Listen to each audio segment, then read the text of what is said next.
নমস্কার বন্ধুরা, farming with রজত চ্যানেলে আপনাদের সবাইকে স্বাগত। দেশ এবং দেশের বাইরে যে যেখান থেকে ভিডিওটি দেখছেন সবাইকে আমার ফার্মিং চ্যানেলে স্বাগত। আজকের ভিডিওর মূল বিষয়বস্তু হচ্ছে মুরগির চুনা পায়খানা। মুরগি কেন চুনা পায়খানা করে, কি কারণে চুনা পায়খানা করে, কিসের অভাবের কারণে চুনা পায়খানা করে এবং চুনা পায়খানার প্রতিকার কি করলে চুনা পায়খানা সেরে যাবে, তার একদম আপনার হাতে রয়েছে প্রতিকার। সেগুলো সমস্ত ভিডিওটি দেখবেন। যারা নতুন এই কালচারে আসতে চাইছেন তাদের জন্য খুবই উপকারে লাগবে। হয়তো অনেকে আছে পুরনো চাষি কিন্তু এই চুনা পায়খানা সম্বন্ধে অবগত নয়। অনেকেই আছেন যা আমার কোনো সমস্যা হলো, একটা ইউটিউব সার্চ মারলাম কি প্রতিকার আছে, সেই ওষুধ হাজারো অনেক রকম ওষুধ আছে বিভিন্ন চ্যানেলে, সে ওষুধ বাজার থেকে কিনে এনে মুরগিকে প্রয়োগ করলাম। তাতে মুরগির সমস্যার সমাধান হতেও পারে, অনেক সময় নাও হতে পারে। আখেরে কিন্তু আপনি কিছু জানতে পারলেন না, কিছুই বুঝতে পারলেন না যে কী কারণে আপনার এই সমস্যা হয়েছে, কী কারণে তার সমাধান হলো বা না হলো। সেই জন্য বলছি পুরো ভিডিওটি ওয়াচ করবেন। আশা করছি আমি আপনাদের পাশে থেকে যেরকম হেল্প করেছিলাম ইতিপূর্বে, আবারও এই ভিডিওর মাধ্যমে অনেক উপকৃত হবেন। এবং ভিডিওটি দেখে যদি উপকৃত হন বা এই সম্বন্ধে নলেজ আপনাদের অবগত হয়, তাহলে ভিডিওটি প্রচুর পরিমাণে শেয়ার করবেন। এই ভিডিওটির মাধ্যমে আপনার কোনো এক বন্ধু যদি উপকৃত হয় তাহলে ভিডিও বানানোর সার্থকতা আসবে। চলুন তাহলে ভিডিও শুরু করা যাক। মুরগির চুনা পায়খানা কী কারণে হয় এবং তার প্রতিকার। আরও আর একটা কথা যেটা না বললেই নয়, মুরগি যখন কালচার করবেন, সে মুরগি আপনার 2 মাসের জন্য কয়লার হোক, 1 মাসের জন্য ব্রয়লার হোক, কিংবা লেয়ার হোক, বছরের পর বছরের জন্য আমার পরামর্শ যদি মানেন বা আমি যেটা করে থাকি, ভ্যাকসিন মোটে 3টে আছে। একটা F1, গাম্বুড়া আইবি এবং সেকেন্ডটা হচ্ছে বুস্টার। এই 3টে ভ্যাকসিন আপনারা করবেনই করবেন। 3টে ভ্যাকসিন সর্বমূল্য 100টা মুরগির জন্য 100 টাকা খরচ। 100 পিস মুরগির জন্য 100টা টাকা খরচ, মানে পড়ছে ভ্যাকসিনের জন্য আপনার প্রতি মুরগি 1 টাকা করে। সেই কাজটা অবশ্যই করবেন। বারে বারে বলছি, আপনার সমস্যার সমাধান অনেক কিছু হয়ে যাবে। বন্ধুরা, আরও একটি নতুন ভিডিও নিয়ে আমি আপনাদের সামনে উপস্থিত হয়েছি। আজকের ভিডিওটি আপনারা থাম্বনেল আর টাইটেল দেখে নিশ্চয়ই বুঝতে পেরেছেন। এক বন্ধু বলতে আমার এক সাবস্ক্রাইবার জিজ্ঞাসা করেছিলেন যে মুরগির চুনা পায়খানা এবং তার প্রতিকার কী। আমার কাছে মনে করি যে ভিডিওটা হয়তো অনেকের কাছে নাও পৌঁছাতে পারে বা আমার চ্যানেলের কোনো সমস্যাও হতে পারে, কিন্তু আমি আমার প্রত্যেকটি সাবস্ক্রাইবারকে, তার মতামতকে আমি প্রাধান্য দিই। সেই কারণেই আজকে এই ভিডিওটি বানানো। মুরগির চুনা পায়খানাটা কী এবং তার প্রতিকার, সমস্ত ভিডিওটি আশা করছি সম্পূর্ণ ভিডিওটি দেখবেন এবং যে ভাই চুনা পায়খানার প্রতিকার বা কী কারণে হয় জানতে চেয়েছেন, সম্পূর্ণ বুঝতে পারবেন আশা রেখে আজকের ভিডিওটি শুরু করছি। যাক, ভিডিওতে আসা যাক। আজকের ভিডিওটি হচ্ছে মুরগির চুনা পায়খানা কী কারণে হয়। এই চুনা পায়খানাটা কী আদৌ জানতে হবে। চুনা পায়খানাটা কী? আমার মতে চুনা পায়খানাটা এমন কোনো রোগ নয়। চুনা পায়খানাটা হচ্ছে অন্য কোনো বড় রোগের পূর্বাভাস, এটা আমার মনে হয়েছে। আপনারা অনেকেই আছেন যে চুনা পায়খানা কী, চুনা পায়খানা, মুরগির চুনা পায়খানা হচ্ছে, এই সময় ইউটিউব সার্চ করলেন, কারোর কাছে জানতে চাইলেন, সে বলল বা পরামর্শ দিল ভালো। যদি না হয় কোনো ইউটিউব সার্চ করলেন, ইউটিউব চ্যানেলে গিয়ে দেখলেন যে চুনা পায়খানার জন্যে অনেক চ্যানেলে অনেক রকম ওষুধের নাম বলবে, বিভিন্ন ভ্যারাইটিস ওষুধ আপনারা পাবেন। সেই সমস্ত ওষুধ টপ করে গিয়ে বাজার থেকে কিনে এনে মুরগিকে খাইয়ে দিলেন। এটা কিন্তু আপনার বেসিক নলেজ হলো না, কারণ আপনি যখন আগামীতে অনেক বড় ফার্ম করবেন আপনার কিন্তু জানা হলো না।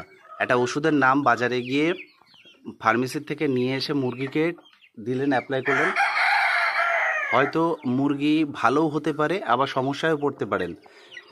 এটা কিন্তু আপনার জানা হলো না, তাই আপনাকে জানতে হবে চুনা পায়খানাটা আদৌ কী, কেন চুনা পায়খানা হয়। আসুন তাহলে বিস্তারিতভাবে জানা যাক।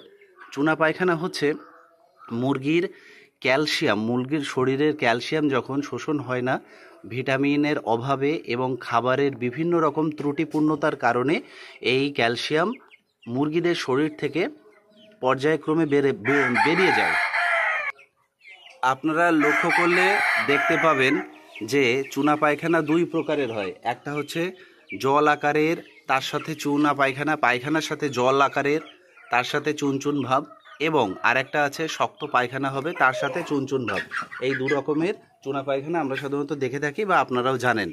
এই চুনা পায়খানাটাও হচ্ছে শরীরের ক্যালসিয়াম, যেটা বললাম, এটা হচ্ছে ভিটামিনের অভাব এবং খাবারের ত্রুটিপূর্ণতার কারণে এইগুলো শরীর থেকে বেরিয়ে যায়। আরও আর একটা জিনিস আপনাদের উপলব্ধ করবার জন্য বলছি, যে মুরগি দেখবেন চুনা পায়খানা করছে সেই মুরগি কিন্তু ডেফিনেটলি 100% তার খাবার ছেড়ে দিয়েছে। খাবার ছেড়ে দেওয়ার সঙ্গে সঙ্গে এই সমস্যাগুলো হয়। আর তার সাথে বিভিন্ন রকম লক্ষণও আপনারা দেখতে পাবেন। খাবার ছেড়ে দিয়েছে বলতে তাহলে সে শক্তি পাচ্ছে কোথায়, বেঁচে আছে কী করে, এই প্রশ্ন আসতেই পারে। তখন দেখবেন যে মুরগি তার শরীরের যে প্রোটিন, ভিটামিন, তোমার হচ্ছে ক্যালসিয়াম, মিনারেলস, এগুলো যা ছিল, জমানো যা ছিল, হঠাৎ করে তো মুরগির এরকমভাবে কিছু হয় না। একটা মুরগি নিশ্চয়ই কয়েকদিন বাঁচার পর বা বড় হওয়ার পর এই চুনা পায়খানাটা হচ্ছে। তখন দেখবেন তার শরীরের গচ্ছিত যে প্রোটিন, ভিটামিন, এইগুলো ভেঙে ভেঙে তার শরীর এনার্জি নির্ভর করছে এবং সে বেঁচে আছে, এবং তার শরীরের হাড় বা বিভিন্ন রকম ক্যালসিয়াম বেড়ে মানে বর্জ্য হিসেবে পায়খানার সাথে বেরিয়ে যাচ্ছে। এটাই হচ্ছে চুনা পায়খানা। তাহলে আপনারা নিশ্চয়ই বুঝতে পারবেন, আশা করছি বুঝতে পেরেছেন যে চুনা পায়খানাটা আসলে কি।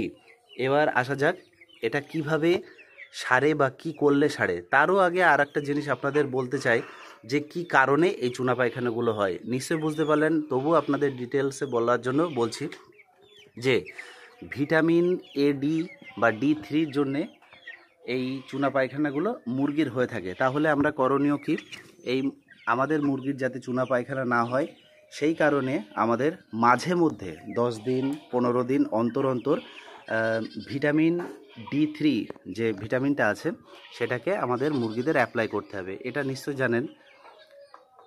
2 লিটার থেকে 3 লিটার জল নেবেন, 5 ml থেকে 7 ml ভিটামিন D3 এটাকে গুলবেন, ফার্স্ট মর্নিংয়ে এটাকে দেবেন।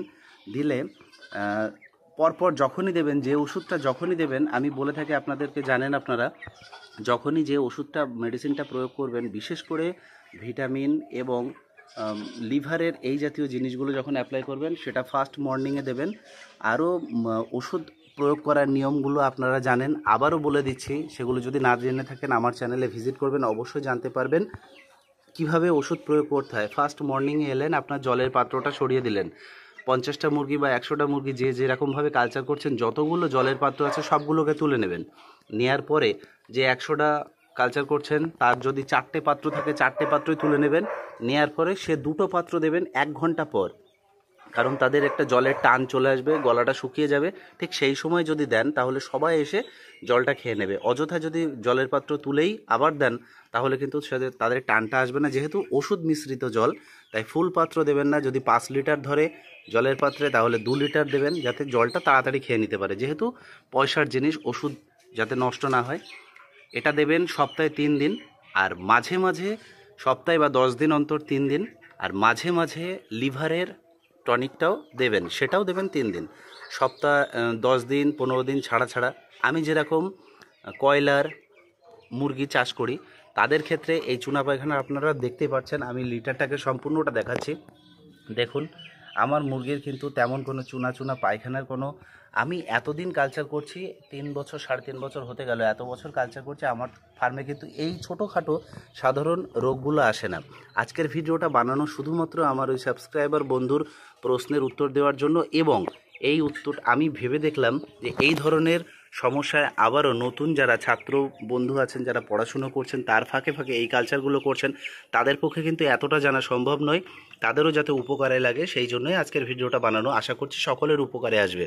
সেই কারণেই বলছি, আপনারা 10 দিন ছাড়া ছাড়া এটাকে প্রয়োগ করবেন। লিভার 3 দিন, ভিটামিন 3 দিন, ভিটামিন D3 অয়েল যেটাই আছে সেটাকে নেবেন। আমি নাম বলছি না, বিভিন্ন জায়গায় বিভিন্নভাবে পাবেন।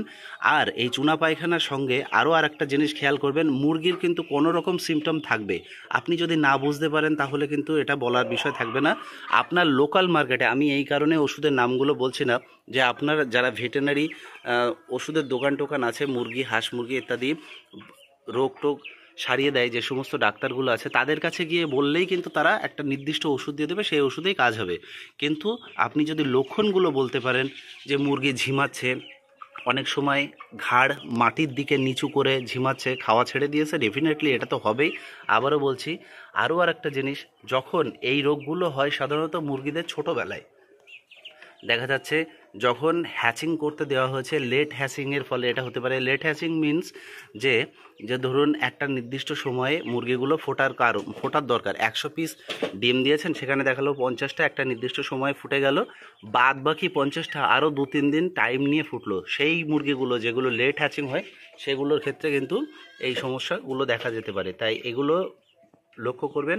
আরও আরেকটা জিনিস, যা আপনারা যদি নির্দিষ্ট বেসিক ধারণাগুলো না পান, তাহলে ইউটিউব চ্যানেল খুলে যদি কোনো ওষুধ দেখেন, সেই ওষুধ কিন্তু নিয়ে আপনারা প্রয়োগ করলে আপনাদের কোনো সমস্যার সমাধান হয়তো হতে পারে, কিন্তু আপনারা নিজেরা জানতে পারবেন না।